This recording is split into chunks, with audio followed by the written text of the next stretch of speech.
নমস্কার বন্ধুরা, আজকে আমি তোমাদের সাথে শেয়ার করব হচ্ছে পোস্ত দিয়ে লাউ শাকের চচ্চড়ি।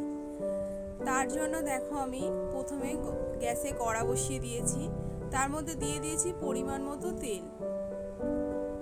তেলটা কিছুক্ষণ গরম হওয়ার পর আমি এর মধ্যে দিয়ে দেবো কালো জিরে ফোড়নের জন্য।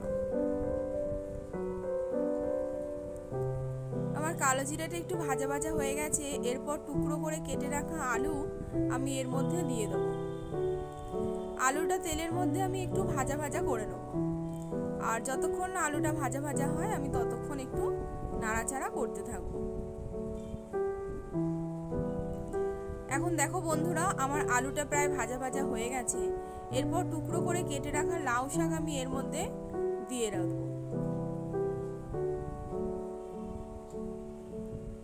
লাউ শাকটা দেওয়ার পর আমি নাড়াচাড়া না করে এটা ঢাকা দিয়ে দেবো, কারণ আমরা সবাই জানি শাক ঢাকা দিয়ে দিলে নরম হয়ে যায়।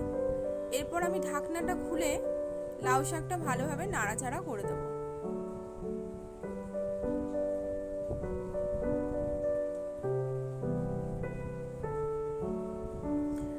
কিছুক্ষণ নাড়াচাড়া করার পর আমি দিয়ে দেবো পরিমাণ মতো লবণ আর হলুদ গুঁড়ো।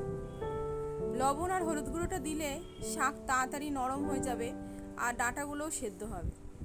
আমি এইভাবেই কিছুক্ষণ নাড়াচাড়া করে নুন হলুদটা দেওয়ার পর তারপর দিয়ে দেবো পরিমাণ মতো জল।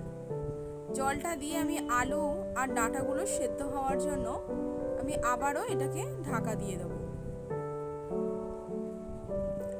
আর তারপর কিছুক্ষণ খুলে দেখব যে আমার আলু আর ডাঁটাটা প্রায় আধ সেদ্ধ হয়ে গেছে।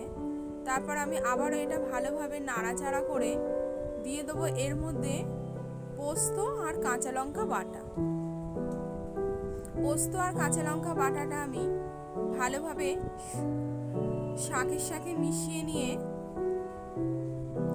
দেখো আমার শাকের মধ্যে এখনো জল রয়েছে আর আমার ডাঁটাগুলো একটু সেদ্ধ হতে বাকি আছে। আর এই অবস্থাতে আমি পোস্ত আর কাঁচা লঙ্কা বাটাটা দিয়ে দেবো। দিয়ে ভালো করে মিশিয়ে নিয়ে আমি আবারও ঢাকা দিয়ে দেবো। আর গ্যাসের আঁচ খুব কম করে দেব, যাতে ভালোভাবে আলু আর ডাঁটা সেদ্ধ হয়ে যায়। এখন দেখো আমার প্রায় শাকটা হয়ে এসেছে আর শাক থেকে জলটাও একদম কমে গেছে। এইভাবে কিছুক্ষণ নাড়াচাড়া করলেই আমার তৈরি হয়ে যাবে পোস্ত দিয়ে লাউ শাকের চচ্চড়ি। তো বন্ধুরা, তোমাদের যদি আমার ভিডিও ভালো লাগে তাহলে লাইক কমেন্ট শেয়ার করো, সাবস্ক্রাইব করে আমার পাশে থেকো। আবারও কিছুক্ষণ নাড়াচাড়া করে জলটা শুকিয়ে নিয়ে আমি বাটির মধ্যে এবার নামিয়ে নিয়েছি পরিবেশন করার জন্য। বন্ধুরা, বাড়িতে এটা অবশ্যই বানাবে।